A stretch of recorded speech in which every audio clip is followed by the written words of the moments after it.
বিসমিল্লাহির রহমানির রহিম। আমি সশ্রদ্ধ চিত্তে ২৪শে জুলাইয়ের গণঅভ্যুত্থানের পর নতুন বাংলাদেশের গণতান্ত্রিক অভিযাত্রায় এক নতুন অধ্যায়ের সূচনা। ত্রয়োদশ জাতীয় সংসদের প্রধানমন্ত্রী হিসেবে শপথ নিয়েছেন বিএনপি চেয়ারম্যান তারেক রহমান।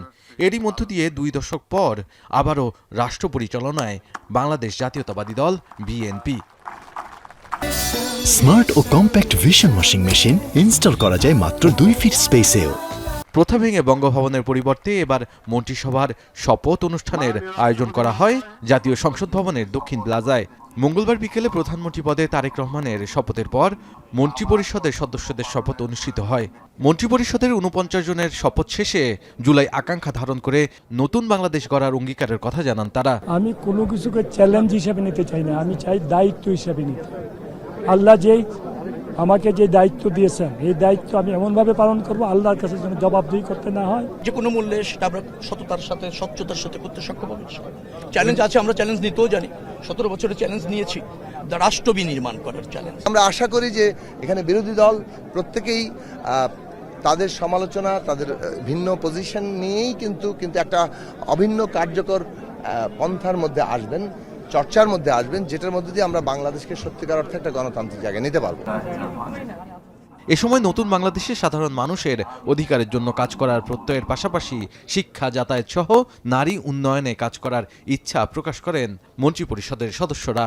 দেশের দুর্নীতি আমরা নির্মূল করতে পারি, আমরা যেন অর্থনীতির, শিক্ষা, স্বাস্থ্য সকল বিষয়ে আমরা কাজ করতে পারি, সেই দিকে আমরা এগোচ্ছি।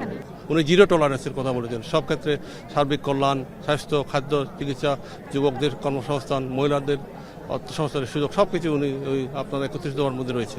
এই মন্ত্রিসভা এবং এই সংসদ আমাদের জাতীয়তাবাদী জোটের যারা আছেন সবাই ইনশাআল্লাহ একনিষ্ঠভাবে কাজ করবেন জনাব তারেক রহমানের নেতৃত্বে প্রত্যেকটা প্রত্যাশা পূরণ করা।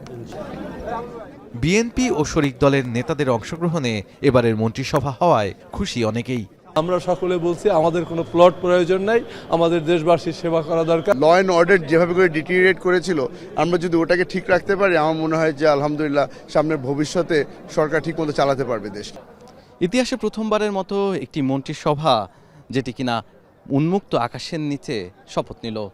আর সবার স্বপ্ন এই জাতীয় সংসদ প্রাণবন্ত হয়ে উঠবে এই সংসদ সদস্যদের মাধ্যমেই। তবে দেখার বিষয় জুলাই গণ অভ্যুত্থানের প্রতিফলন কতখানি দেখা যায় এই সংসদে। শাহাদাত অফরো, এখন, ঢাকা।